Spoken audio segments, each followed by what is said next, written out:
printemps. Ah, vous les avez vus. Bon, la photo est un peu vieille maintenant, ils vont changer. Super. Est-ce que maintenant vous voyez les slides, Amy, tu me dis? Oui, C'est bon? OK, c'est super. Eh ben, merci beaucoup à tout le monde de nous avoir rejoints ce soir. Bienvenue à tout le monde. Alors aujourd'hui, on va parler d'une douleur que beaucoup de monde connaît, ou en tout cas, vous avez aussi certainement dans votre entourage eh bien, des gens qui en souffrent, ou vous-même vous en souffrez, vous en avez souffert, ou vous en souffrirez peut-être un jour. Et donc, on va parler du mal du dos. Est-ce une fatalité? Donc, je suis très, très heureuse de pouvoir faire ce webinaire ce soir avec Émilie, qui est kinésithérapeute, que déjà beaucoup d'entre vous connaissent aujourd'hui. Donc, je suis très heureuse de pouvoir l'accueillir pour avoir son point de vue de professionnel ici sur ces douleurs qui nous empoisonnent un peu la vie. Et donc, on va commencer par se présenter. Ensuite, on va venir expliquer un petit peu les différents types de douleurs, quelles sont les causes, les conséquences. Et puis, on va voir vraiment un petit peu plus en détail finalement d'où ça vient. Donc ça, la partie qu'Émilie va nous faire avec quelques liens avec l'anatomie, parce que c'est important de comprendre eh bien, les causes pour pouvoir venir apporter les bonnes solutions. Et donc, c'est ce qu'on va voir tout au long de ce webinaire, c'est vraiment les solutions pratiques qu'on peut mettre en place et dans notre quotidien pour venir prévenir et réduire les douleurs dorsales et cervicales. On aura une partie un petit peu plus pratique, donc quels sont les gestes à adopter dans notre quotidien lors de la vie de tous les jours, donc dans les gestes de tous les jours, mais aussi on va voir ensemble quelques petites routines, quelques mouvements à adopter que ce soit le matin au réveil, que ce soit pendant la journée quand on est assis à son bureau ou enfin avant de se coucher le soir. Donc ça, c'est le programme du webinaire. On est ensemble pour à peu près 1 heure. Et comme je l'ai dit, on rouvrira les micros ensuite et puis vous pourrez poser toutes vos questions et n'hésitez pas de toute façon à mettre vos commentaires dans la petite boîte discutée. Donc, Émilie, je te laisse te présenter du coup, pour ceux qui ne te ouais. connaissent pas encore. Merci. Donc voilà, donc moi je m'appelle Émilie, je suis kiné donc déjà depuis quelques années. Et donc dans ma prise en charge des patients, je vois quand même énormément de patients qui ont des maux au niveau du bas du dos, dans le milieu du dos, dans le haut du dos, donc dans la nuque. Et donc voilà, moi j'ai une philosophie de soins qui va vraiment prendre le patient dans sa globalité. Et alors du coup, je travaille beaucoup avec les chaînes musculaires. Les chaînes musculaires, on va en parler un peu aujourd'hui, quand même un petit peu, parce que finalement, c'est ça qui peut expliquer déjà pas mal de vos douleurs. Donc en fait, moi je suis super contente de faire le webinaire ici avec Delphine parce que au-delà du fait que je côtoie des patients qui ont des douleurs, moi j'ai toujours eu mal au dos. Franchement, depuis mon adolescence, je me rappelle pas de pas avoir eu mal au dos. Du coup, là, j'ai commencé en septembre avec Delphine des cours de yoga. Alors, je vous avoue qu'au début, j'étais très sceptique parce que les cordonniers sont les plus mal chaussés, j'étais pas du tout souple. Et finalement, je me suis rendu compte que depuis septembre, à force de faire du yoga régulièrement, j'ai moins de douleurs, je suis plus souple, je suis mieux dans ma posture et je suis mieux dans mon corps. Donc, je me suis dit, finalement, ce serait sympa de faire profiter à mes patients et à plein d'autres personnes aussi de cette petite approche-là aussi, parce que, voilà, dans la patientèle et même dans la population actuelle, on n'a pas 50 ans quand on a mal au dos. On a déjà mal au dos à 20 ans, on a déjà mal au dos à 30 ans. Voilà, donc ça peut toucher tout type de personnes, c'est pas que ceux qui font du travail physique. Donc voilà, là c'est vraiment une thématique qui m'intéressait vraiment beaucoup. Merci Émilie. Donc moi, pour ceux qui ne me connaissent pas, du coup, je suis Delphine, je suis naturopathe certifiée et je suis aussi professeure de yoga. Donc j'aime beaucoup travailler avec Émilie parce que évidemment, moi, ma philosophie en tant que professionnelle, c'est aussi l'approche intégrative holistique pour un mieux-être physique et émotionnel. Et donc, c'est vraiment très important de prendre en compte tous les aspects de notre santé et de travailler sur plusieurs dimensions. Alors moi, le mal de dos, j'ai une expérience personnelle. Mon mari a souffert de maux de dos vraiment très, très aigus pendant de nombreuses années. jusqu'au point où on lui a dit à 35 ans, monsieur, ben, il va falloir vous opérer. Donc des opérations très lourdes et plus de mobilité après. Donc c'était vraiment quelque chose qui, même psychologiquement, était vraiment très compliqué, très lourd. Et j'ai une petite histoire, moi, avec le mal de dos, qui est plutôt émotionnelle et je vous en parlerai un petit peu plus tard. Alors, bah, merci en tout cas d'être avec nous ce soir. Et puis, ben, on va commencer par parler, je vais passer au slide suivant. On va commencer par parler des douleurs, des causes et des conséquences, un petit peu de chiffres. Donc, Émilie l'a dit tout à l'heure, elle voit beaucoup de patients dans son cabinet qui souffrent de maux de dos. Donc, on a approximativement 50% des troubles musculo-squelettiques chez l'adulte. Ce sont des douleurs dorsales et cervicales. C'est un problème qui est tout à fait répandu. Et c'est un problème majeur aussi de santé au travail. Par exemple, si on regarde un petit peu les statistiques de santé au travail, dans la population qui est en âge de travailler, on a plus de 2 salariés sur 3 qui ont eu, qui ont ou qui auront une lombalgie. Et donc ici, on se rend compte, Émilie l'a dit tout à l'heure, que ce n'est pas une question d'âge, c'est vraiment l'ensemble de la population active qui risque de souffrir de lombalgie à un moment donné. Et les lombalgies chroniques, c'est la première cause d'inaptitude médicale chez les salariés de moins de 45 ans. Donc, c'est des douleurs, on appelle ça aussi le mal du siècle. Le mal de dos, c'est le mal du siècle. Et donc, on va en voir ensemble pourquoi ce mal de dos est tellement répandu. Donc, Émilie, je t'en prie. Donc, au niveau des causes, on va évidemment avoir des causes diverses, chaque personne étant différente. Donc, on va vraiment avoir souvent des causes plutôt dures, parce que de l'arthrose, on peut dire qu'à partir de 40-45 ans, tout le monde a de l'arthrose à des niveaux plus ou moins élevés. Alors, il y a des personnes qui vont avoir très peu d'arthrose avec des grosses douleurs. D'autres personnes. Ensuite, on va retrouver tout ce qui est lésions au niveau vraiment du squelette, des suites de traumatismes suite à des accidents, etc., des hernies discales. Donc ça, c'est vraiment le truc qu'on peut voir en imagerie. Vraiment, c'est quelque chose qu'on peut dire, oui, voilà, ça, je le vois, je sais qu'il y a un problème, et on va pouvoir le soigner par rapport à ça. À côté de ça, on a toutes les causes fonctionnelles. Ça, c'est ce qu'on ne va pas retrouver dans les imageries, dans les radios, dans tout ce qu'on veut. On ne va pas retrouver de cause.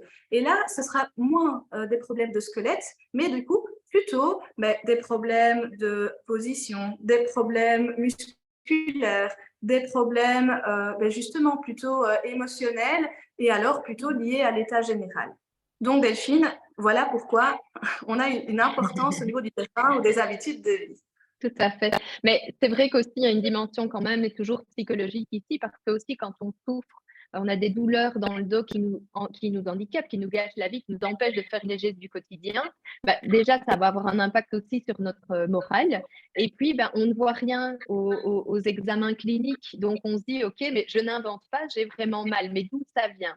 Donc, ici, on va parler un petit peu de l'importance du terrain. Pourquoi? Alors, le terrain, qu'est-ce que c'est? Le terrain, c'est quelque chose dont on parle beaucoup en naturopathie et c'est un ensemble d'éléments. Donc, le terrain, c'est vraiment, vous imaginez, vous voulez construire une maison. La solidité de votre maison, elle va être avant tout, elle va dépendre de la solidité du terrain sur lequel vous allez bâtir votre maison. Pareil, si vous voulez faire pousser des fruits et des légumes, si le terrain n'est pas bon, vous n'aurez pas de bons fruits et légumes, ou en tout cas, il y aura plus de travail. Le terrain, dans la santé physique et émotionnelle, c'est la même chose. Donc, d'une part, on a l'inné, donc c'est le terrain génétique, c'est notre aspect physique, notre morphologie, c'est des choses qu'on ne peut pas changer, mais on a aussi et surtout toutes nos habitudes de vie, l'environnement dans lequel on vit. Et quand on dit nos habitudes de vie, ça peut être nos habitudes au niveau alimentaire, au niveau de l'hydratation, au niveau du mouvement, mais aussi au niveau de l'exposition aux toxines, aux toxiques et aussi notre état psycho-émotionnel. Donc, c'est vraiment tout ce qui peut influencer notre santé, notre bien-être physique et émotionnel, mais sur lequel on peut venir jouer puisqu'on est vraiment le résultat, le reflet de nos habitudes jour après jour.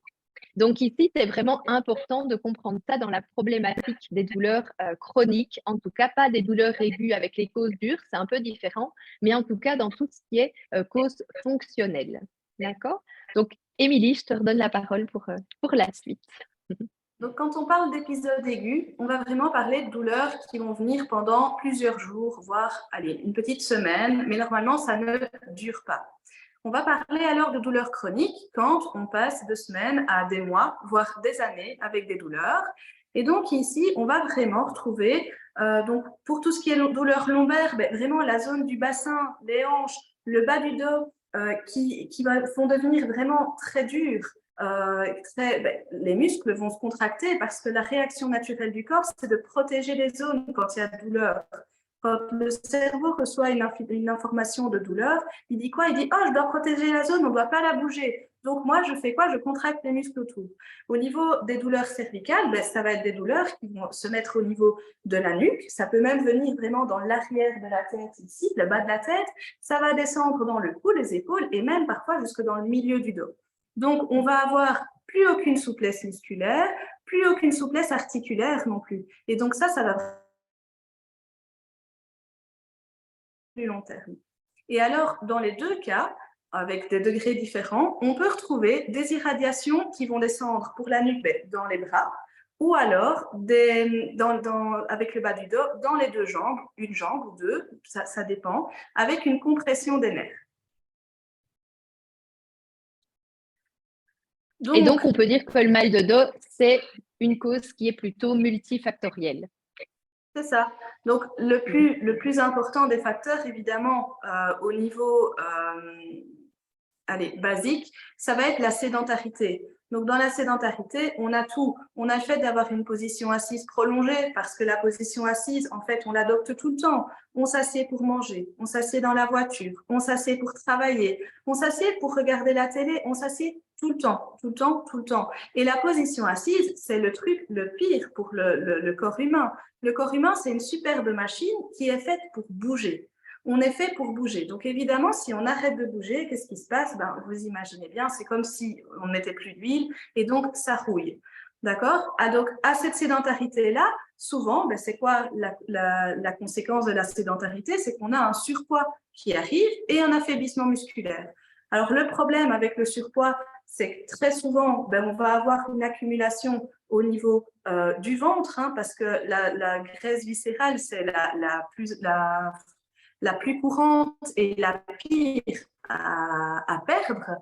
Et donc, ce surpoids qui va venir se mettre à l'avant, qu'est-ce qu'il va faire finalement? Mais il va tirer, et donc on va tirer le bas du dos vers l'avant. Donc, au niveau vraiment du bas du dos, on va venir cambrer, donc on va avoir ce qu'on appelle une lordose ou même une hyperlordose. Et donc, évidemment, mais cette position de lordose au niveau du dos, ça va créer des douleurs. Le fait aussi d'avoir la lordose ici, qu'est-ce qui va se passer? Au niveau de la nuque, on va devenir de nouveau ici avec une courbure qui n'est pas normale. Et donc, cette courbure qui n'est pas normale au niveau de la nuque, elle va aussi provoquer des douleurs. Alors, l'affaiblissement musculaire, mais il va aussi aggraver votre mal de dos parce que des muscles qui ne sont pas assez forts, ils vont aussi être en souffrance dès qu'on va leur demander de faire quelque chose. Et donc, dès qu'on va vouloir changer une posture, faire un effort, tout de suite, vos muscles vont se mettre en souffrance, ils vont vous faire mal, et donc la conséquence, ça va être que vous n'allez plus bouger. Et hop, on revient à la sédentarité. Alors, il y a deux autres aspects, évidemment, parce que ça, c'est vraiment ce qui est plus physique, mais on va avoir l'inflammation chronique, donc avec une santé intestinale qui est mauvaise, qui vont aussi causer des douleurs. Et alors, tout ce qui est psycho-émotionnel, parce que voilà, ça joue énormément dessus. C'est pour ça qu'on parle vraiment de modèle global. Oui, tout à fait. Et on va d'abord aborder un petit peu plus en profondeur maintenant tout ce qui est sédentarité, surpoids, affaiblissement musculaire, toute la partie qui est plus liée à l'anatomie.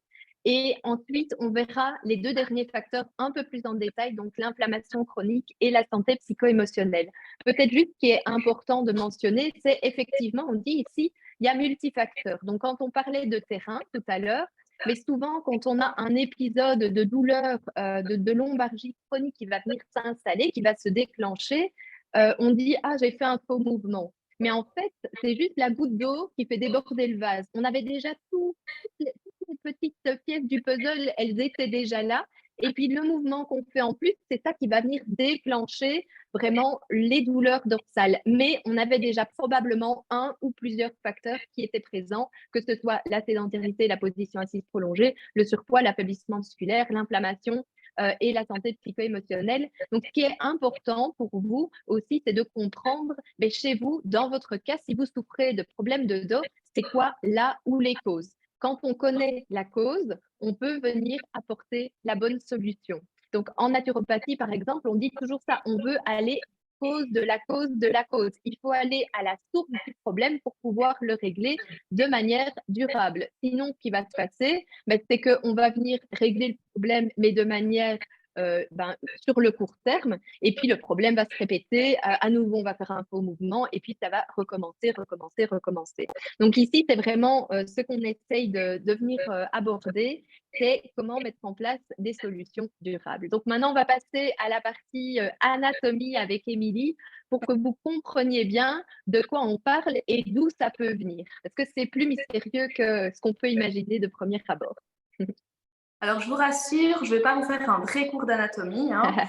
L'objectif de cette explication anatomique, c'est vraiment de vous montrer les muscles, que vous visualisez où ils sont quand on parle de ces muscles-là, et alors avec quel impact ils peuvent avoir sur vos douleurs. Donc, tout à l'heure, je vous parlais de chaîne musculaire. Donc là, ici, on va vraiment, parce que les douleurs au niveau du dos et de la nuque, elles sont au niveau de la chaîne postérieure. Donc, on va vraiment commencer. La chaîne postérieure, elle part du pied et elle va monter jusqu'à la tête, et vice-versa, parce que ça peut monter ou descendre. Donc ici, vous allez retrouver, donc on va parler des ischio-jambiers. Donc les ischio-jambiers, c'est vraiment le groupe de muscles que vous avez à l'arrière de la cuisse. Alors, ce groupe de muscles, il est super important justement dans la musculature de la jambe parce que plus votre jambe va être forte et plus elle va pouvoir venir soulager le dos quand vous allez faire un effort, un porté, une position. Plus vos jambes seront fortes et moins votre dos va devoir travailler. Donc ici, vous voyez ces muscles-là. En fait, le souci, c'est qu'en plus d'avoir, si vous avez une faiblesse à ce niveau-là, évidemment, ils ne s'assureront pas leur rôle. Mais en plus, ce qu'il y a, c'est que vous avez votre petit nerf sciatique, qui n'est pas si petit que ça, qui passe juste derrière ces muscles-là. Donc, vous imaginez bien, si ces muscles-là sont en plus en souffrance, ils vont faire quoi? Ils vont venir irriter le nerf sciatique qui passe juste derrière. Et alors, une fois que ce nerf il est irrité, qu'est-ce qui va se passer? Sur tout son trajet, il va venir irriter aussi tous les muscles qui le touchent, qui sont autour. Tu peux changer, Edel? Oui. Donc, on va passer maintenant à un deuxième muscle qui peut être irrité par le nerf sciatique parce qu'en fait, celui-là, le nerf sciatique passe vraiment le plus près possible. Je crois que c'est le muscle qui est le plus près du nerf sciatique à sa sortie au niveau du sacrum, hein, que vous voyez là. Donc, c'est le muscle pyramidal ou piriforme. Alors, en plus, ce muscle-là, chez les femmes, on n'a pas de chance avec l'anatomie de notre bassin, c'est que très souvent, il est super contracté. Il reste contracté, contracturé. Il est tout le temps dans une position qui n'est pas agréable pour ce muscle-là et donc il est tout le temps en souffrance. Et donc celui-là, par exemple, il serait super intéressant de venir l'étirer régulièrement pour qu'il arrête de venir titiller votre nerf sciatique qui est en dessous. On va ensuite passer au grand fessier et au moyen fessier. Alors, votre grand fessier, je le cite ici parce qu'en fait, c'est le muscle le plus fort au niveau du corps humain. C'est vraiment le plus fort muscle. Et donc, ce muscle-là, il va être super important dans votre posture. Déjà parce qu'il stabilise au niveau du bassin, mais alors en plus, c'est lui qui va permettre de venir rétroverser votre bassin. Donc, on va vraiment venir faire ce mouvement de bascule au niveau du bassin et qui va pouvoir du coup soulager le bas du dos parce qu'il va venir ouvrir au niveau de vos lombaires. Et puis, en plus, c'est grâce à ce muscle-là, vous allez pouvoir retravailler toute votre gaine abdominale dont on parlera après. Ensuite, vous avez le moyen fessier. Et là, le moyen fessier, lui, il peut donner des douleurs beaucoup plus souvent que le grand fessier au niveau du bas du dos, sur le haut des fesses. Là. Vous voyez où il arrive là. Il est vraiment... On a souvent un point d'un côté ou de l'autre dans le bas du dos. Eh bien, celui-là, il peut venir le titiller un petit peu, ce point-là. Et en plus, il va venir aussi vous donner des douleurs dans le haut de la cuisse, ici, à l'extérieur. Et donc, pareil, celui-là, il va être super important à étirer. Tu peux tourner, Del? Merci. Alors, on va remonter tout doucement. Et là, les patients qui viennent se soigner chez moi, ils connaissent super bien ce muscle-là, les deux d'ailleurs, parce qu'ils sont très douloureux quand on veut les détendre, les soulager. On a le psoas, le psoas iliaque, mais surtout le psoas. Donc, le psoas, c'est celui qui est au-dessus. Et vous voyez qu'il part de vos 5 vertèbres lombaires et il va venir vers l'avant. Donc, vous imaginez, il est vraiment collé à votre colonne, mais devant, et il va venir jusqu'à vos hanches. Donc, vous devez vraiment imaginer que ce muscle-là, à partir du moment où il est en souffrance, où il tire sur votre colonne, mais vous vous rappelez de la lordose dont je vous ai parlé tantôt avec la graisse viscérale, mais il va encore en plus l'accentuer, cette lordose. Donc, lui, il va souvent être responsable de douleurs. Le problème, c'est qu'il est très difficile à étirer. Franchement, les gens dans la vie de tous les jours ne l'étireront jamais. Donc, il est souvent responsable de blessures et de douleurs. Et alors, juste derrière, vraiment au niveau du bas du dos, entre vos côtes et votre bassin, vous avez le carré des lombes. Et le carré des lombes, c'est un des plus gros stabilisateurs au niveau de la colonne lombaire. Donc, de nouveau, celui-là, il faut qu'il soit en forme, il faut qu'il soit assez fort et pas parce que sinon, s'il n'est pas assez fort, il va entrer en souffrance et pareil, il va venir provoquer des grosses douleurs au niveau lombaire. On va continuer à monter. Et donc là, vous allez regarder le muscle du bas. Le muscle du bas, c'est le grand dorsal. Alors, le grand dorsal, il va venir relier le bassin et l'épaule. Et donc, vous imaginez bien, regardez, il fait toute la longueur de votre colonne. Et donc, si, de nouveau, vous avez un problème musculaire à ce niveau-là, s'il est en souffrance, il va aussi occasionner des douleurs. Et si vous regardez bien, juste au-dessus, vous avez le trapèze. Et regardez la façon dont il se touche. Donc, vous voyez, quand je vous parle de chaîne musculaire, tous les muscles que je vous montre là, ils sont tous en contact les uns avec les autres. Donc, vous imaginez bien qu'à partir du moment où un muscle est irrité, est gonflé, est vraiment en souffrance, il va venir irriter les autres par réflexe. Tu peux tourner. Donc, comme ça, on va venir parler. Oui. Et là, ici, dans ce muscle-là, donc cette fois-ci, on parle de douleur dorsale et cervicale. On a vraiment un muscle ici qui est impliqué dans les deux, c'est ça? C'est ça parce qu'en fait, le grand dorsal qui est irrité par les muscles du bassin, il va venir en fait irriter le trapèze qui va être très, très souvent responsable de douleurs au niveau de la nuque. Donc, vous voyez ici, le trapèze, c'est vraiment un des muscles qui est le plus souvent sollicité dans la vie de tous les jours. On va l'utiliser à chaque fois qu'on bouge la tête, on va l'utiliser à chaque fois qu'on soulève l'épaule, donc à chaque fois qu'on fait un mouvement au niveau du bras. Il va aussi venir, il va être sollicité. Et donc, vous voyez que le trapèze, il n'est pas juste limité ici au-dessus de l'épaule, il va venir jusqu'à la base de la nuque. Il va venir jusqu'à l'épaule et il va aussi descendre tout le long de votre omoplate jusqu'au milieu du dos.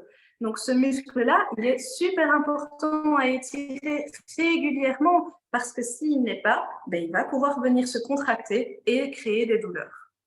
Et à nouveau, c'est aussi un muscle dans notre mode de vie actuel où on est souvent sur notre téléphone, sur nos écrans. On a tendance à arrondir le dos, à venir se pencher en avant et à avoir le poids de la tête ici. Et donc, on a tendance, j'imagine, à avoir le trapèze qui est toujours dans la même posture pendant de nombreuses heures, parfois parce qu'on passe parfois des heures sur son téléphone sans s'en rendre compte. Et donc, on va vraiment venir affecter la posture naturelle du corps. Hein. C'est ça. Et donc, avec les deux muscles suivants, le trapèze, il va vraiment venir porter le poids du corps. Donc ici, vous avez deux groupes de muscles. Vous avez le groupe des muscles scalènes, qui sont vraiment des muscles profonds au niveau du cou. Et donc, eux, ils viennent s'insérer vraiment au niveau des premières vertèbres, juste en dessous de la tête. Et puis, vous avez le scom. Le scom, c'est celui que vous voyez ici quand vous tournez la tête, hein, le gros muscle ici qui ressort un petit peu. Bon, chez moi, il ressort peut-être un peu moins. Hein. Et donc, celui-là, il va vraiment venir vous donner aussi des douleurs au niveau du bas de la mâchoire et au niveau de l'oreille. Et donc, vous pensez bien que ces muscles-là, s'ils sont irrités, qu'est-ce qui se passe vu qu'ils sont en contact avec la tête? Ils peuvent aussi donner tout ce qui est migraine et céphalée de tension. Les gens qui ont des migraines, souvent, ils ont entendu parler des céphalées de tension. En fait, la tension, c'est toute la tension qu'il y a dans vos muscles parce que toute la tête, il y a des muscles autour de la tête et donc tout cela vont être irrités de nouveau. Et donc, tous ces trois muscles, le trapèze, les scalènes et le scom, ils vont faire partie vraiment. Bon, je n'ai pas détaillé, il y en a encore plein d'autres, mais c'est vraiment les principaux qui vont venir porter le poids de la tête. Donc, si votre tête est tout le temps penchée en avant pendant la journée, imaginez la tension qu'il doit y avoir dans ces muscles-là. Et d'où l'intérêt aussi de travailler dans l'ensemble et dans l'intégrité des chaînes musculaires, comme on voit ici sur cette image. C'est ça, donc je vous disais tout à l'heure que les chaînes musculaires, ça va des pieds à la tête. Donc ici, vous pouvez regarder le premier schéma en gris. Vous allez voir donc que la chaîne musculaire, on va faire la plus basique qui part d'un seul côté. Donc on part du pied avec le mollet et puis on arrive, vous voyez, vous vous rappelez des ischios, et ben hop, on part avec les ischios qui arrivent à tous les muscles du bassin. Donc les muscles du bassin, on a le piriforme, on a les fessiers, on a le psoas avec le carré des lombes. Et puis après, on va remonter avec le grand dorsal au niveau de l'épaule avec le trapèze. Et puis l'escalène et le scom. Et donc là, vous voyez qu'il est très important d'étirer toute cette chaîne postérieure parce que c'est pas juste en étirant un peu la tête qu'on va soulager nos douleurs de nuque. C'est pas juste en étirant un petit peu au niveau du bas du dos qu'on va soulager les douleurs du dos. Il est important d'avoir quelque chose dans la globalité. Et donc, moi, j'ai trouvé vraiment dans le yoga quelque chose qui fait global. Dans le yoga, on va retrouver les étirements nécessaires donc à toute la chaîne postérieure.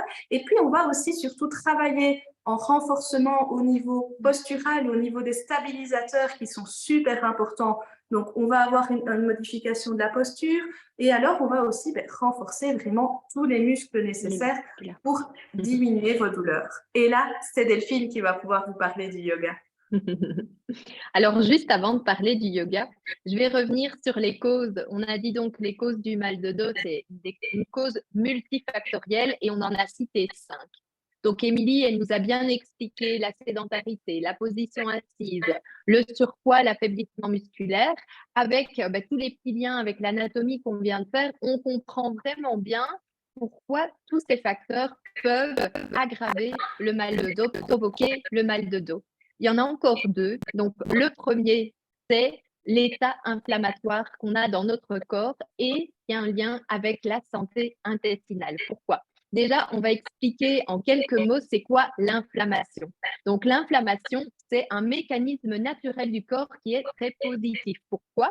Parce que l'inflammation, ça va se déclencher lorsqu'on a un agent agresseur dans notre corps. Ça peut être d'origine toxique, microbienne ou un trauma, ou alors pour venir réparer une lésion. Donc, lorsqu'on a cette agression ou cette lésion à réparer, eh bien, c'est le phénomène d'inflammation qui va se mettre en place.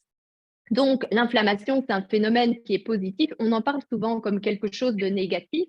On parle de l'inflammation comme étant un phénomène plutôt négatif lorsqu'elle devient chronique. Ça veut dire quoi? Ça veut dire qu'à ce moment-là, on est dans un état inflammatoire qui va se déclencher pour des raisons qui semblent peut-être moins logiques et surtout qui va s'installer de manière chronique.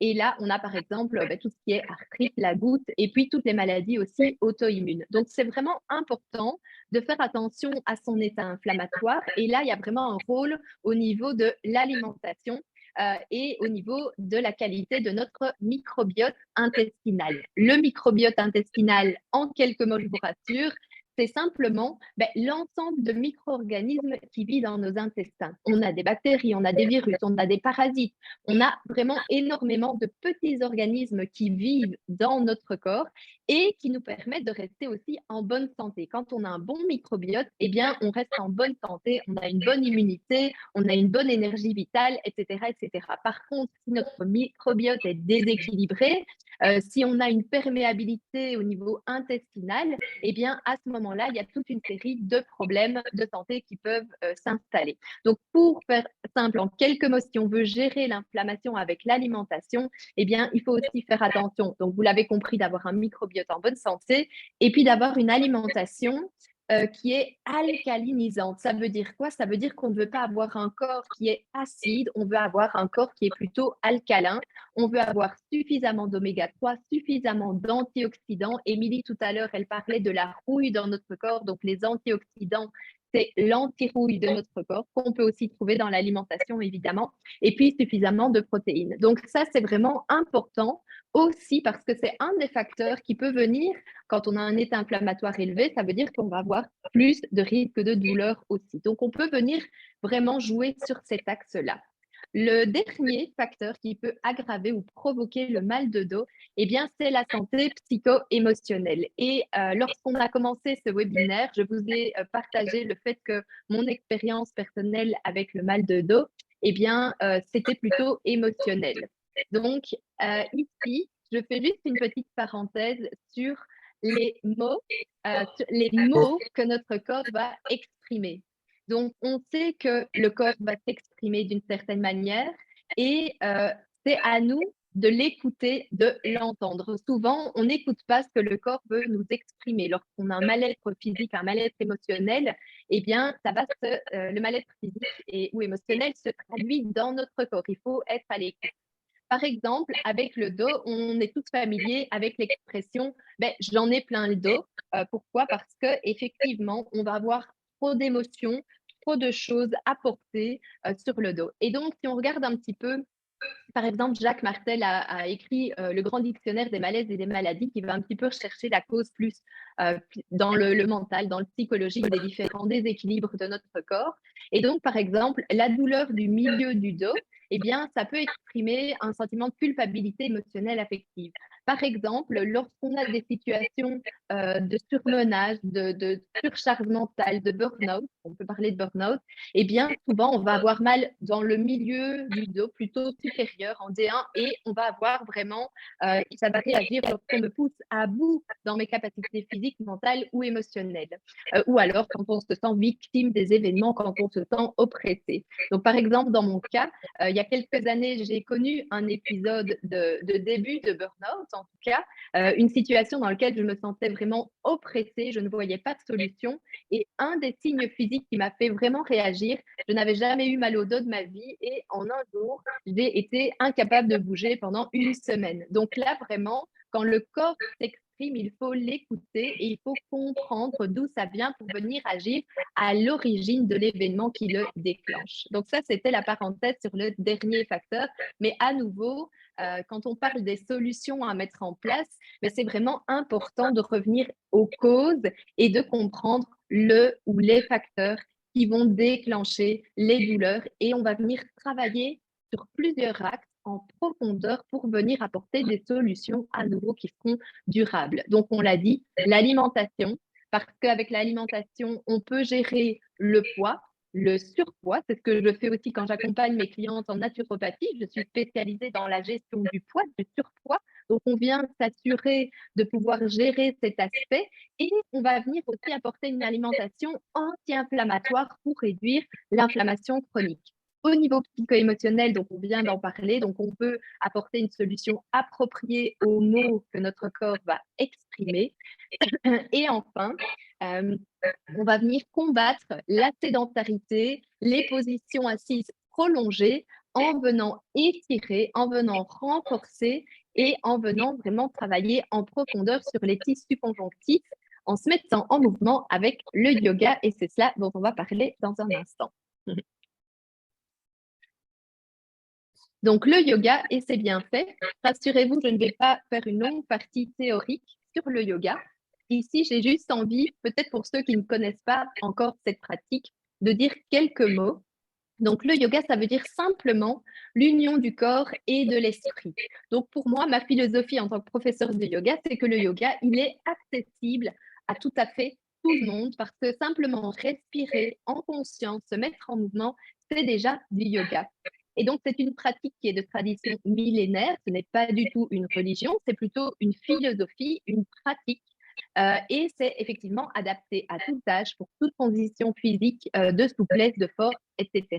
Il y a plusieurs types de yoga. Et aujourd'hui, on va principalement parler de hatha yoga, parce que ce sont des postures dans lesquelles on va se placer, on va respirer et donc, on a le temps de bien penser à son alignement aussi pour ne pas se blesser. Donc, quand on a déjà des douleurs dorsales, des douleurs cervicales, quand on va faire les postures, on veut être très attentif aux sensations physiques qu'on a dans notre corps. On ne veut pas venir avoir plus mal.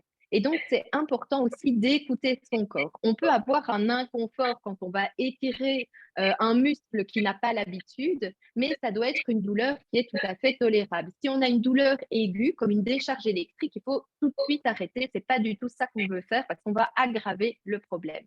Donc, le yoga, ça va apporter de nombreux bienfaits, que ce soit d'un point de vue du corps physique, mais aussi sur l'état mental et sur l'état émotionnel. Et c'est pour ça aussi que c'est une solution qui est complète au problème de dos, puisqu'on va agir sur différents facteurs.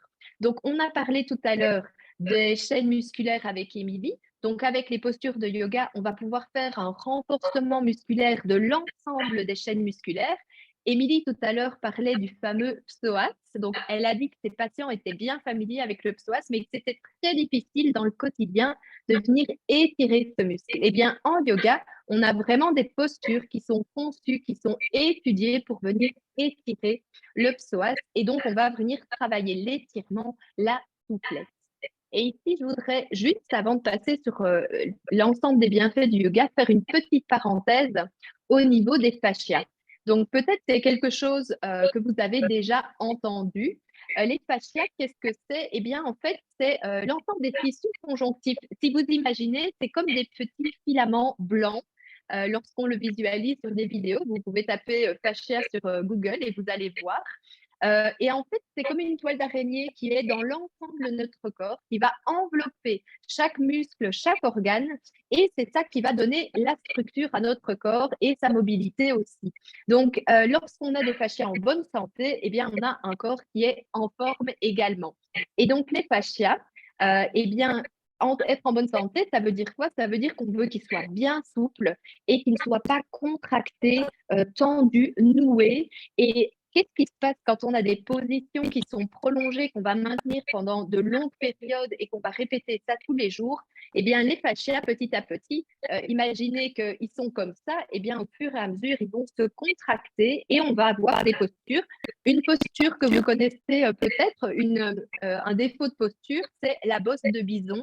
Donc, c'est quand on a certaines personnes qui vont vraiment avoir une bosse dans le haut du dos. Et en fait, ça, c'est dû à quoi? Ben, c'est aussi dû à des faiblesses musculaires peut-être ou un manque de souplesse, mais aussi à une mauvaise posture parce qu'on va venir amener le haut du corps, le poids de la tête vers l'avant. Et petit à petit, ben, la courbe de notre corps va former une bosse qui s'appelle la bosse de bison et sur laquelle on peut aussi venir travailler. Mais c'est vraiment important de comprendre cette notion de terrain, d'habitude de vie, les postures qu'on a au quotidien, qu'on va avoir tous les jours, ça a vraiment une importance sur le long terme.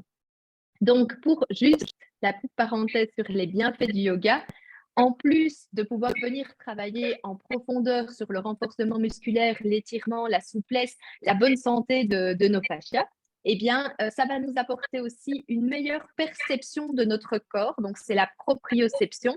Ça veut dire quoi? Ça veut dire qu'on va diminuer aussi le risque de blessure parce qu'on sait mieux se positionner dans l'espace. On positionne mieux, on a une meilleure conscience de son corps dans l'espace et donc moins de risque de chute, de blessure, etc.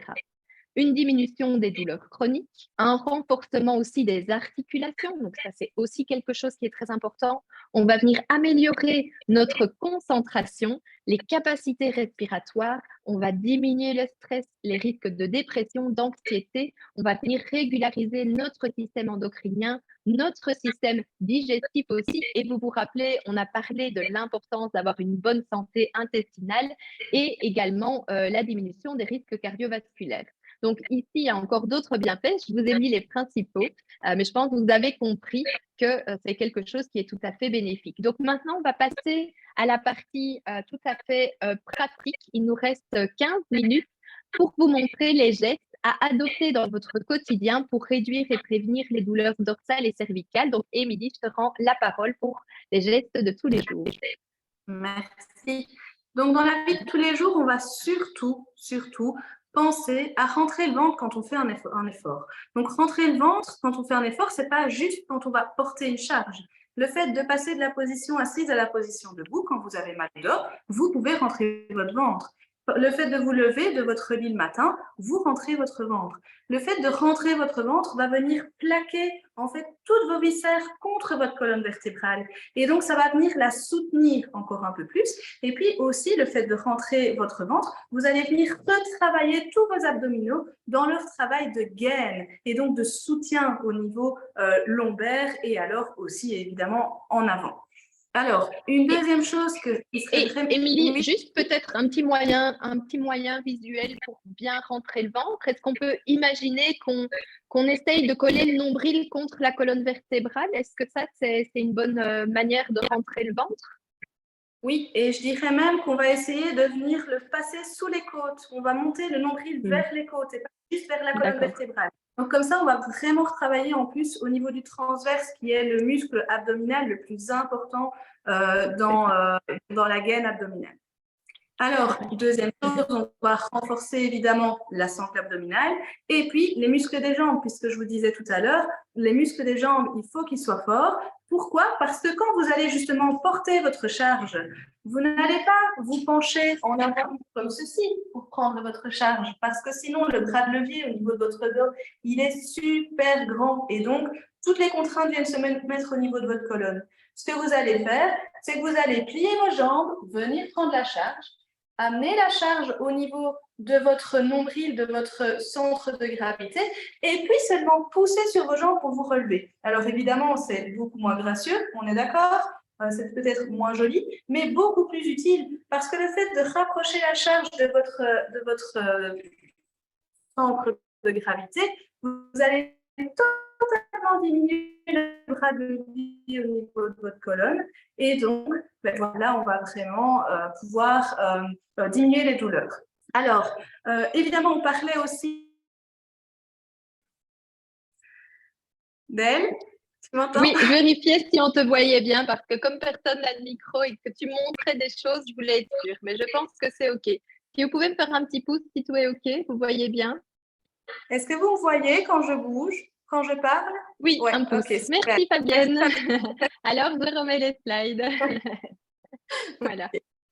Donc voilà, dans la vie de tous les jours, on va venir s'étirer. Donc là, je crois qu'on l'a assez répété et je pense que c'est quelque chose que vous allez inconsciemment commencer à y penser.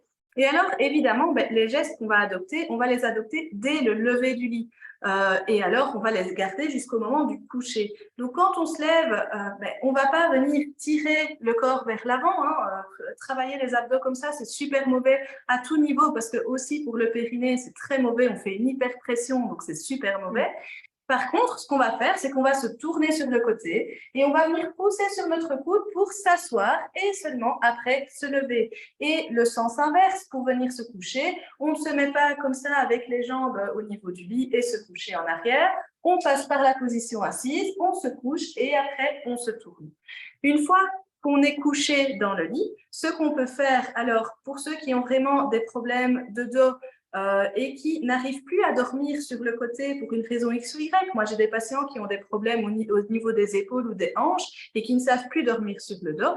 Ce qu'on peut faire sur le côté, pardon. Donc, quand vous devez absolument dormir sur le dos, si au niveau du bas du dos, ça vous fait mal, mais la première chose que vous pouvez faire, c'est venir mettre un coussin sous vos genoux. Ça va augmenter un petit peu l'espace au niveau de vos vertèbres lombaires et donc ça va déjà vous soulager. Alors, quand vous vous couchez sur le côté, par contre, il faut, là, ce sera plus pour la nuque, il faut absolument avoir un petit un coussin quand même assez épais pour ne pas que votre tête parte comme ça. Parce que si votre tête part sur le côté, donc vous avez votre matelas qui est là, la tête vient se poser là, vous êtes en train de vraiment d'écraser de ce côté-ci tous vos muscles, tous vos vaisseaux, tous vos nerfs et bien évidemment tous vos disques intervertébraux aussi qui sont là. Donc on va venir bien prendre un petit coussin qui vient redresser la tête quand on est sur le côté. Alors, quand vous devez passer du temps assis, la meilleure position quand on est assis, c'est d'avoir un angle de 90 degrés au niveau des hanches, donc entre le tronc et les cuisses, au moins 90 degrés, voire même les genoux un peu plus haut. Comme ça, vous allez venir ouvrir le bas de votre dos et soulager déjà un petit peu le bas du dos. Et ensuite, c'est pas d'avoir les jambes tendues ou à moitié tendues, c'est d'avoir un angle de 90 degrés au niveau de vos genoux. Alors, une chouette adaptation à mettre dans votre quotidien quand vous devez rester assis. Mes patients qui viennent au cabinet, quand ils me voient assise à mon bureau, ils n'ont pas de chaise de bureau. Moi, je travaille, quand je dois être assise, c'est sur un ballon.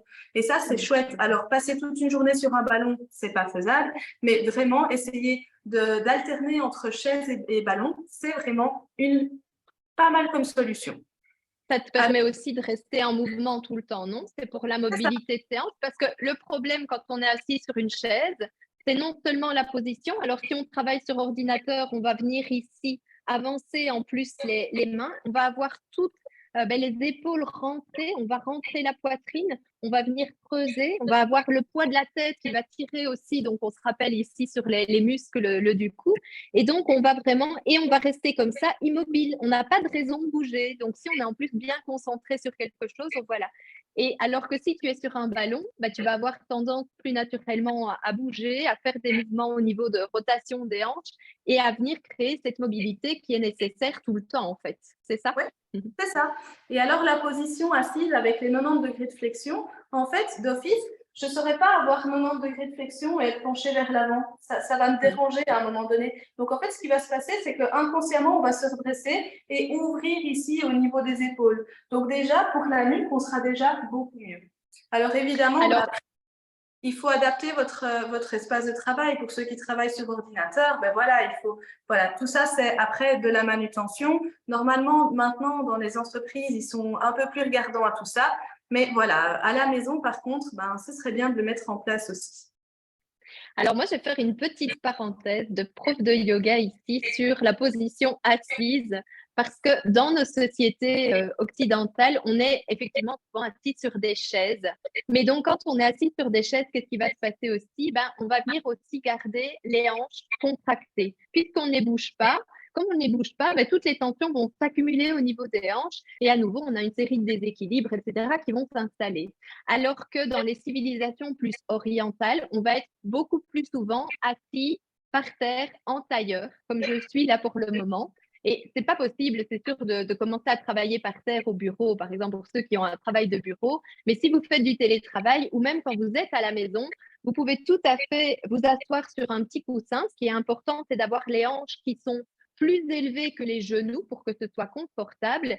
Et même si vous faites 10 minutes, 15 minutes par jour, pour pouvoir venir vous asseoir sur le sol, travailler l'ouverture des hanches, parce que ça va aussi libérer beaucoup de tension, beaucoup de blocage, simplement d'être assis dans cette position. Donc, alterner entre assis sur sa chaise, assis sur une, comment on s'appelle ça? C'est une boule, c'est un ballon d'assise, j'imagine, un ballon. Ou alors simplement assis sur le sol, sur un coussin. Vraiment, les ballons, les ballons qu'on trouve dans tous les magasins, un peu de sport, voilà, vous en trouvez un peu partout. Ouais. Et donc ça, c'est des solutions qui peuvent venir effectivement aider. Après, dans certains bureaux, on a aussi des solutions ergonomiques. La position de l'écran est aussi importante puisqu'on veut en fait que ce qu'on lit, ce soit à hauteur de nos yeux, à nouveau pour ne pas venir se tenir, avoir des positions au niveau de la nuque qui ne sont pas adaptées. Donc ça, c'est des petites choses auxquelles on peut déjà penser dans notre quotidien. Tu voulais encore mentionner pour porter les charges, Émilie, peut-être? Oui, c'est ça. Donc, tout à l'heure, je vous ai déjà montré comment porter quelque chose quand vous devez le ramasser par terre. Bon, là, on va parler vraiment plutôt d'objets à ce moment-là. Par contre, moi, je connais beaucoup de parents avec des enfants en bas âge qui font quoi? Ils prennent leur enfant et viennent le mettre sur la hanche. Et souvent, franchement, moi, la première, on a une hanche de prédilection. C'est toujours le même côté. Donc, qu'est-ce qui se passe? Vous voyez votre carré des nombres dont je vous parlais tout à l'heure qui relie vos côtes et votre bassin, quand on vient porter sur la hanche, hop, il doit se contracter pour relever un petit peu votre hanche. Et donc, vous voyez, il y a un déséquilibre qui se crée. Donc là, on essaye, si vraiment on a besoin d'une main, d'alterner une hanche et puis l'autre et pas toujours faire le même côté. L'idéal, évidemment, ça va être de porter plutôt en ventral ou alors, comme dans les gens en Afrique qui viennent le mettre dans le dos, mais bon, à ce moment-là, c'est des autres types de portage. Ensuite, on va penser aussi quand on va faire les courses, on ne va pas porter tous les sacs de courses du même côté. On va essayer de venir équilibrer des deux côtés. Et dès que vous portez quelque chose, qu'est-ce qu'on fait? On rentre le ventre. Donc, il va falloir le rapprocher un maximum du centre de votre corps, rentrer votre ventre et on part avec les deux poids à peu près identiques. Quand vous allez venir mettre un sac sur votre épaule, donc soit avec une épaule ou alors avec deux épaules, alors les sacs avec deux épaules, on va essayer de bien les resserrer pour de nouveau qu'ils rapprochent un maximum le centre du corps, puisque sinon on augmente le bras de levier. Et alors, les sacs avec une épaule, alors ce qui se passe, c'est que quand vous mettez sur votre épaule, vous voyez, mon épaule là, elle fait quoi? Elle remonte. Donc, imaginez si vous mettez toujours sur la même épaule, votre trapèze dont on parlait tout à l'heure, il est tout le temps en contraction. Vous pouvez faire le test vous-même en vous regardant ou en demandant à votre quelqu'un dans votre ménage de faire une photo. Donc, si vous vous mettez sans vêtements pour la partie du corps et que vous regardez de dos, eh bien, très souvent, on note qu'il y a une différence en fait entre les deux épaules. Et ça, c'est vraiment un des signes d'une posture qu'on tient jour après jour qui va venir déséquilibrer, déformer. Et même quelques millimètres, c'est suffisant, Émilie, hein, pour créer des problèmes en fait au niveau de tout ce dont on a parlé aujourd'hui. Tout à fait. Vous devez vraiment visualiser en fait votre colonne vertébrale, comme je le dis souvent à mes patients quand on travaille en chaîne. Votre colonne vertébrale, c'est vraiment le mât d'un bateau et tous les muscles qui sont autour de chaque côté sont les haubans. Donc, vous devez vraiment penser que s'il y a un déséquilibre au niveau d'un côté d'un hauban, donc le hauban est par exemple trop contracté d'un côté, donc il y a un déséquilibre à ce niveau-là, mais alors imaginez un petit peu les muscles de l'autre côté, ils vont être en hypertension finalement. Et donc, on va vraiment avoir des déséquilibres de plus en plus importants et qui vont pouvoir remonter. Donc, il faut vraiment essayer toujours d'aller chercher l'équilibre dans ce que vous voulez faire.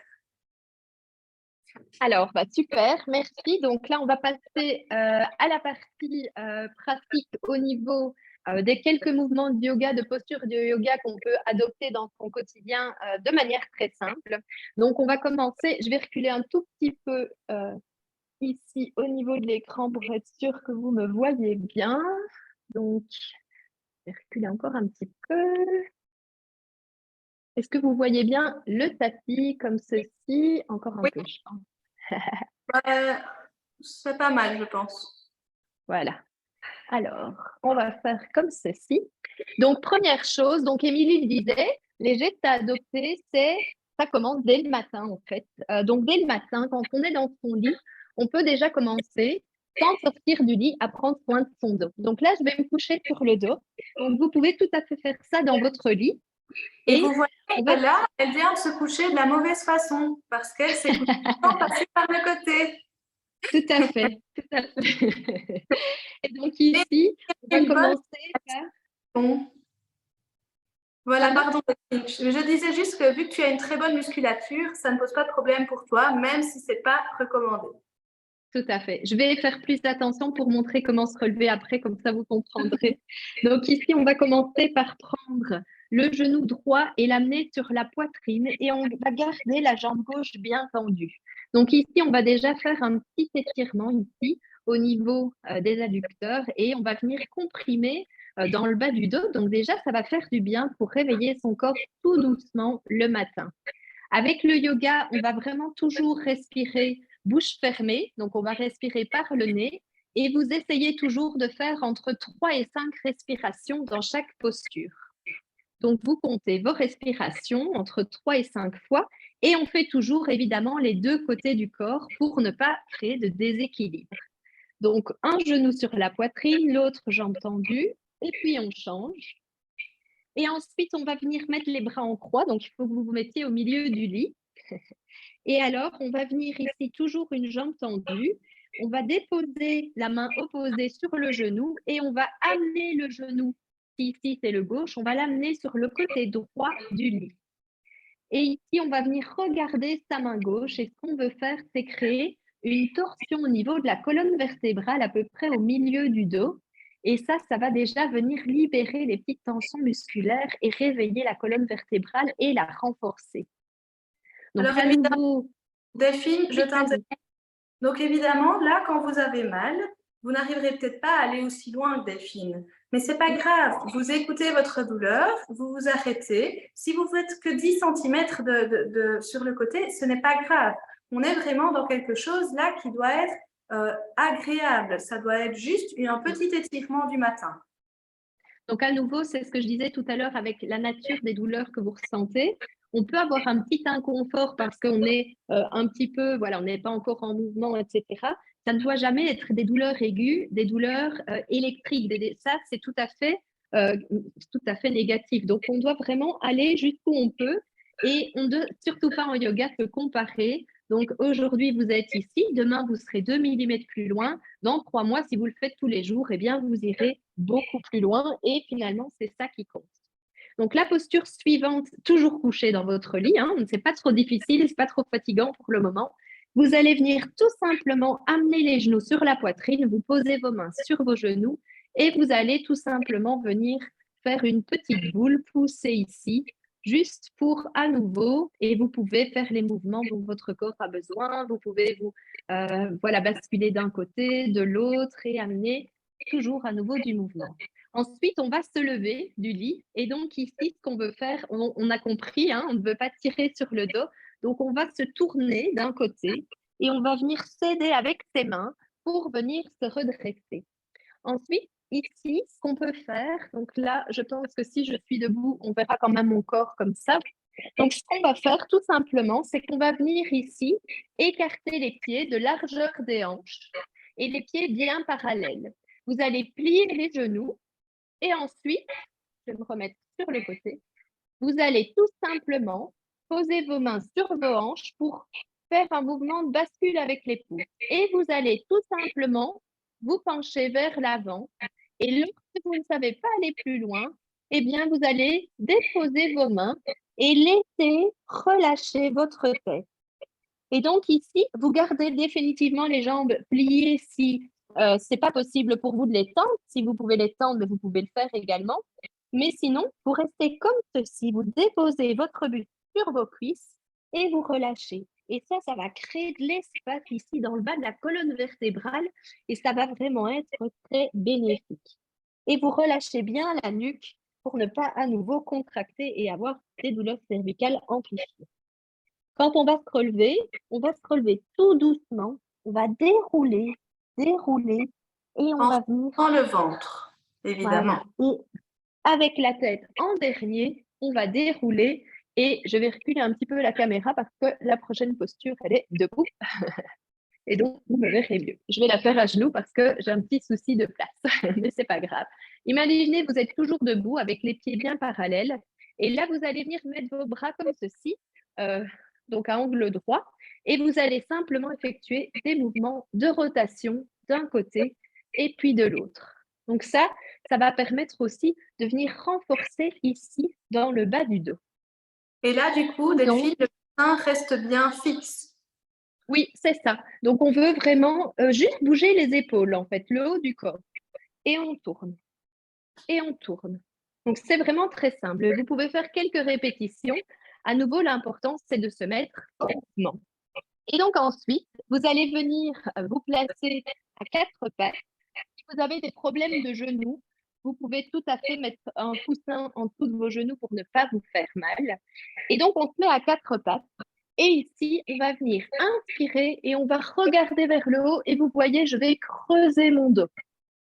Et en expirant, je vais pousser dans mes mains et je vais arrondir et amener le haut du dos vers le plafond. Pour et ceux ça qui va permettre. Oui, pardon. Pour ceux qui n'arrivent pas à se mettre au sol pour faire ça, vous pouvez tout à fait faire ça sur votre matelas. Il n'y a aucun problème. Tout à fait. Ou même assis sur une chaise. Je vais montrer après. C'est tout à fait possible de le faire aussi assis. Ici, ça va permettre quoi? Ça va permettre non seulement d'étirer la colonne, mais aussi de la renforcer musculairement. Donc, ça va vraiment être une posture qui est très bénéfique. Donc, ça, c'est pour les postures du matin. Donc, au pied du lit, c'est vraiment ça que tu veux faire. Oui. Je peux juste faire une petite parenthèse. Quand tu fais le mouvement avec la tête rentrée, quand tu es à 4 pattes, donc quand tu rentres la tête, tu arrondis le dos. Ce que vous pouvez faire en plus, c'est vraiment venir rentrer le bas du ventre. Vous pensez vraiment à venir à ce moment-là coller votre nombril en dessous de vos côtes vers votre colonne. Et là, en plus, vous allez pouvoir travailler au niveau de la sangle abdominale et du transverse. Merci. De rien. Ensuite, une fois que vous êtes ici, ben, vous allez simplement déposer vos fesses sur vos talons et vous allez déposer ici votre tête sur le matelas et vous pouvez venir former un point avec vos mains et vous allez tapoter le bas de votre dos. Ça fait du bien, ça relâche aussi les tensions et puis déposez vos mains et vous pouvez rester dans cette posture aussi longtemps que ça vous plaira.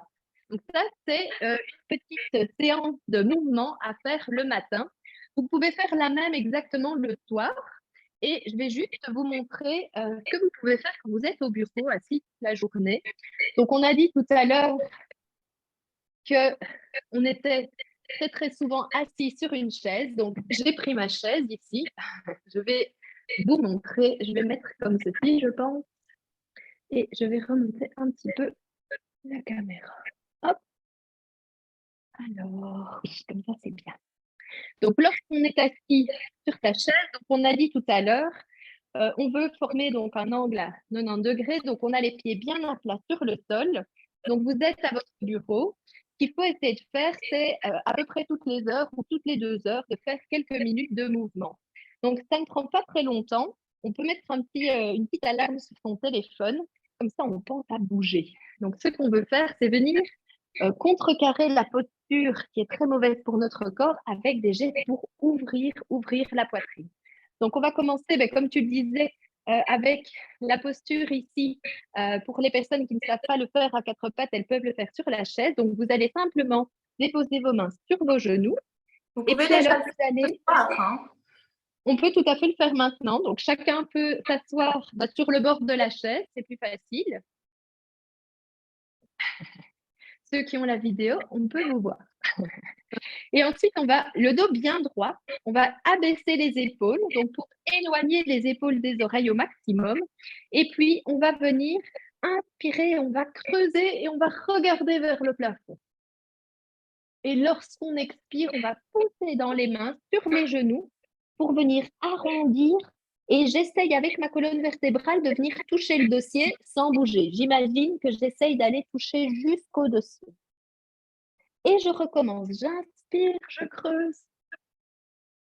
Et j'expire, je pousse, j'arrondis, je rentre mon nombril vers ma colonne vertébrale, vers les côtes. Et donc ça, c'est vraiment un mouvement qui va venir travailler l'ouverture du haut du corps, qui va faire vraiment beaucoup de bien. Donc ensuite, ce que vous pouvez faire toujours assis sur votre chaise, vous allez déposer votre main gauche sur votre genou droit et vous allez venir ici déposer votre main droite derrière vous. On va inspirer et sur l'expiration, je vais regarder derrière moi. Et à nouveau, je n'ai pas bougé les fesses, donc je veux juste venir créer une torsion au niveau de ma colonne vertébrale. Et je reste comme ça à nouveau pendant 3 à 5 respirations. Et puis évidemment, on va revenir au centre. Et comme on a dit, on veut toujours garder l'équilibre entre les deux côtés. Donc, on va faire la même chose de l'autre côté. On va déposer sa main droite sur son genou gauche. Et on va venir inspirer, se grandir. Et on vient attraper le dossier avec sa main gauche pour s'aider. Et on va expirer, regarder derrière soi. Et on va revenir sur une expiration au centre. Et ensuite, ici, la même posture que le matin. Vous pouvez la faire assis sur la chaise ou debout si vous préférez. Et donc là, simplement, vous écartez un petit peu les genoux et vous allez basculer tout simplement pour venir ici, déposer votre buste sur vos cuisses, même aller un peu plus loin. Déposez vos mains sur le sol et relâchez la tête. Et à nouveau, on vient créer l'espace ici, dans le bas du dos. Et puis, on déroule tout doucement pour revenir. En plus, ces positions où on va avoir la tête qui est légèrement en bas, plus bas que le centre de gravité, ça va apporter du sang oxygéné aux cellules de notre cerveau, ça va nous donner un petit peu plus de vitalité, donc ça va nous booster. Donc quand vous êtes au bureau, que vous êtes un peu fatigué, vous ne savez plus vous concentrer, c'est vraiment une posture qui est aussi idéale. Donc, la dernière posture qui est aussi très intéressante parce qu'on parlait de la posture de la bosse du bison tout à l'heure. Donc ici, oui. Est-ce que tu pourrais juste te remettre assise une seconde, s'il te plaît? Oui. J'aimerais votre attention, quand Delphine est assise, là, vous voyez que ses genoux sont légèrement plus bas que ses hanches. C'est vraiment très léger. Mais en fait, ce qui se passe du coup, c'est que si elle reste assise comme ça toute la journée, au niveau de son dos, on a à nouveau une fermeture au niveau lombaire. Donc, pour ceux qui doivent rester vraiment assis avec les pieds un peu plus bas, voilà, je vous invite à prendre, peu importe, ça peut être une boîte Un à petit chaussures, tabouret. n'importe quoi, mais venir mettre quelque chose sous vos pieds pour que vos genoux soient légèrement plus hauts et vous allez voir tout de suite, ça va être beaucoup plus confortable pour le bas de votre dos vu que vous allez devoir rester sans bouger. Merci, modèle. De rien. Alors ici, du coup, c'est bien que je me suis assise, comme ça je peux montrer, il y a deux options pour la dernière posture que vous pouvez faire assis à votre bureau. Vous pouvez rester ici et vous allez simplement, on imagine que j'ai un bureau devant moi, vous allez simplement déposer les mains avec les bras bien tendus sur le bureau et vous allez venir ici tout simplement étirer. Je veux que mes bras soient juste à côté de mes oreilles et vous allez regarder vers le sol et vous restez. Ça va renforcer et puis on va venir à nouveau travailler l'ouverture des épaules. Ça va faire vraiment beaucoup de bien. Vous pouvez faire exactement la même posture, mais debout. Donc, à nouveau ici, je vais le faire avec le dossier de la chaise. Donc, on va se placer avec les pieds bien parallèles, bien écartés, largeur des hanches. Et on va venir ici, tout simplement déposer les bras et on reste. On fait attention de ne pas creuser, mais on va rester comme ceci. Et ça, même quelques minutes par jour, eh bien, ça va déjà permettre de venir vraiment ouvrir le dos et ça va faire beaucoup de bien. Et donc, dans cette Donc voilà pour la petite position-là, démonstration. dans cette position-là, la dernière position que Delphine a montrée, elle dit qu'il faut faire attention à ne pas creuser. L'astuce pour ne pas creuser quand on fait cette position-là, de nouveau, ça va être de rentrer le ventre. Comme ça, vous allez venir en rétroversion, le mouvement dont je vous parlais tantôt. Donc vraiment pour venir ouvrir au niveau du bas du dos et éviter la Tout à lordose. fait. Donc c'est toujours la même chose. On contracte les abdominaux. On va venir vraiment sortir la poitrine, abaisser les épaules. Ça, c'est vraiment les postures qu'on veut avoir de manière générale dans notre vie de tous les jours. Donc, on arrive au bout de la partie pratique de tous ces gestes adoptés dans votre quotidien. Donc, si vous voulez aller plus loin, je suis désolée, j'ai mes écrans qui ne sont pas au même endroit que la caméra. Donc, si vous voulez aller plus loin, eh bien, vous pouvez commander. Donc, on vous a préparé une petite série de 7 vidéos. Donc, c'est une vidéo d'environ 20 minutes par jour pour pouvoir venir effectuer tous ces mouvements sur 7 jours. Donc, en une semaine, tous les jours, vous pouvez venir faire ces mouvements, vous mettre en mouvement et ça va déjà vous apporter vraiment de nombreux bienfaits. Donc, on a décidé de vous faire un tarif préférentiel de 77 € au lieu de 105 € et les vidéos seront disponibles à partir du lundi 5 mars. Donc, si vous êtes intéressé, je vais vous partager le lien et vous pourrez simplement avoir accès à toutes les informations pratiques. Je vais me remettre par terre parce que je n'aime pas être assise sur une chaise. J'aime beaucoup mieux être assise par terre. Voilà. Alors, deuxième option pour aller plus loin. Avec Émilie, on organise un atelier en ligne qui aura lieu le samedi 11 mars. Donc, il est en ligne, mais je pense qu'Émilie veut faire un petit groupe chez elle pour le faire en présentiel, pour pouvoir aller encore plus loin dans l'expérience, venir aussi corriger des postures pour que vous ayez encore plus de bénéfices. Premier arrivé, premier servi, je pense, parce qu'il y a un nombre de places limitées. C'est ça. 6 places dans mon séjour. Donc là, vous verrez, ce serait vraiment dans mon intimité. Et donc, 6 places pour venir faire l'atelier donc avec nous. Et donc là, je serai sur place pour justement vous apprendre, vous corriger, vous montrer les bonnes postures pendant que Delphine vous donnera les exercices à faire en ligne. Donc cet atelier, ça va durer 2 heures. Ce sera vraiment l'occasion de poser aussi vos questions pour vos cas spécifiques. Et puis, on aura une petite séance d'abord de relaxation, de méditation guidée. On va faire une séance d'initiation au yoga pendant 1 heure. À nouveau, c'est tout niveau. Il n'y a pas de prérequis de conditions d'âge, de souplesse, de force. C'est pour tout le monde. Et on va vraiment se focaliser sur la prévention, la réduction des douleurs dorsales. Donc ici, on va demander un tarif de 45 € hors TVA. Et si vous prenez les vidéos, on vous fait un tarif préférentiel aujourd'hui de 20 €. Donc, vous allez retrouver tous les détails du programme et les informations. Je vais vous les mettre ici dans le chat. Alors, je vais vous déposer ça tout de suite. Donc, si ça vous intéresse, vous trouverez toutes les infos. Et de toute manière, on va également vous les envoyer par email. Alors, est-ce que je vous mets ça? En voilà une. Et je vais vous mettre le deuxième lien ici. Voilà. Donc ça, c'était un petit peu toutes les informations qu'on voulait partager aujourd'hui avec vous. Je vais réactiver les micros.